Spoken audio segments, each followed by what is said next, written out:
Greetings, Minecrafters, and welcome to another Minecraft discussion today. And my name is Kimberly Quinn, and I'm thrilled to be here. What I would like to chat about today, especially kind of fitting for the spring, I suppose, but in life in general, is to allow ourselves time for transitions. And of course, we do have a tendency, at least in the States, and I love my country, to zip around like gerbils on crack.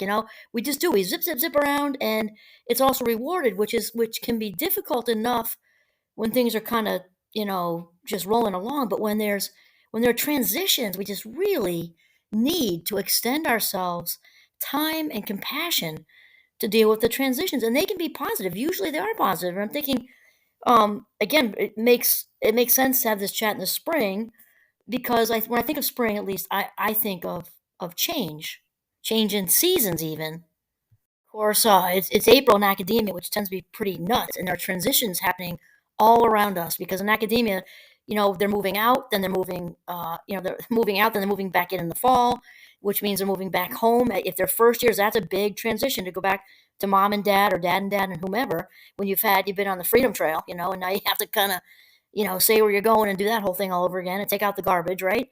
And that's true for juniors and seniors in different ways. They might be trying to get an apartment for the summer and break free completely. Then we've got seniors graduating, and that is a gigantic transition. There are just transitions everywhere we look. So some of these are obviously smaller than other ones. And then we've got change in family dynamics. I mean, in our own family with our fabulous five, that's what I call our kids, the Fab Five. We had our youngest son get married in December and without a lot of notice, which was very exciting and different and beautiful. And then our oldest son is getting married in June. And it's all good. I mean, we love our new daughters. We absolutely do. And it's still different. It's just different. Then there's transitions with change in holiday plans, and those will be coming soon. Change in just now there's more siblings. And so again, it's all good and cool and festive, right now with all the celebration going on. And just, people need time for transition. It's just how it is. And then often, not always, after weddings, there may be a new child, and that is so exciting. Definitely for those of us that really, really want those grandkids. And on the side of the young parent, and young couples having their first child, that's a huge transition. Obviously, wonderful. It's a huge transition. Sometimes you'll hear new parents, or after they may be starting to become seasoned after just a couple years, they'll talk about, the BK before kids and AK after kids because of what a difference it is. You might have been kind of used to your going out for dinner here and there and doing that and this and having, not having to um, be so kind of housebound for a little while. And that is a gigantic transition, even though it's wonderful. And the thing is, the main thing is to really stop, and if it is the kids thing, sit and talk about ways to work through it and just make sure that everybody's in the best place to keep themselves filled up, really filled up at a time when that can be really tough with middle of the night crying and breastfeeding, bottle feeding, whatever support goes around that. And um, just all of it, just adjusting to a new little creature in the house. Okay, so in addition to, extending ourselves compassion, loving kindness with giving ourselves time, there are a couple of other things we can do to help ourselves, sort of deal with and manage transitions. And one of them is to let go of expectations. I mean, think about this, and I will tell you, there is one big positive to growing up with two alcoholic parents because, and I mean this sincerely, is that I grew up not having expectations, and I'm still like that as a grown up, and I just it's half full all the time, most of the time because I just don't have that. But if you do have expectations, let go of them. It's good in life to let go of them, period, for the most part.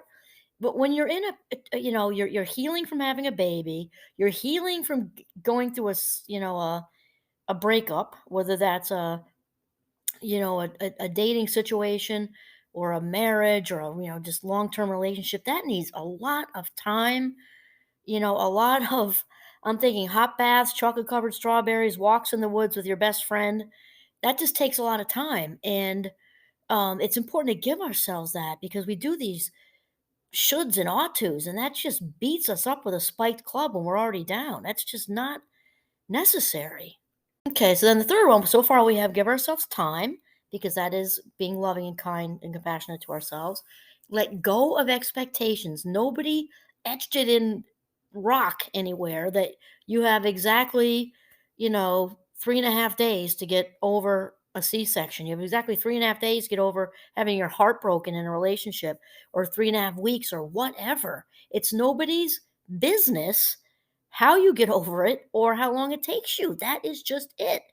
And so the other one, and then the third one is let go of social comparison, which is a really good, strategy if for adopting or creating, designing, developing a lifestyle of happiness anyway, because social comparison is a straight road to sad. We're comparing ourselves with other people. Oh, well, they got over it quickly. What's the matter with me? It took me 3 extra weeks to get over the stitches. What happened with me that it's taking me 4 months and I'm still not over that guy or that woman or whatever. Who cares? When we don't compare to other people in general, which is really hard these days with social media because it's 24/7 of people, in make pretend land. They don't put pictures of themselves up there in sweatpants with a zit on their forehead. It's all everybody's in a relationship and there's all these fancy parties and they got in this, they got that job, they got into that grad school, they're traveling. They just bought the new house. They just got the new car. Blah blah blah blah blah. On and on it goes. So it's a good idea in general for our level of happiness to let go of social comparison anyway. Though if you're going through a transition and you're feeling vulnerable, especially, even if it's a good transition, right? The baby thing, you can just feel sleep deprived, even though you're happy, and full of joy with this child, sleep deprived, bumping into things because you're so tired, maybe not knowing your own name sometimes. That's still a different kind of vulnerability.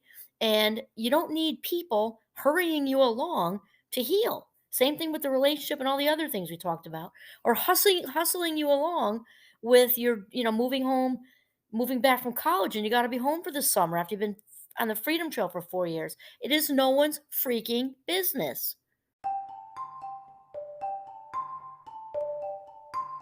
So I guess what we want to do is just really, there's like a transition stopwatch. Find the biggest body of water near your home and throw it in there. And the transition police can take a hike too because nobody needs their judgment in general. Do what you need to do for you to get through, whether it's a positive transition or it's just you're being redirected from something that's not so positive or whatever. You are in charge of how long it takes you and how you heal and how you just adjust. It might not be a situation of healing, like it's all good stuff, but you just need to get your bearings again, and no one is in charge of that but you. That's it. The end. All right, excellent. This is Kimberly Quinn signing off from Northern Vermont. Have a mindful day.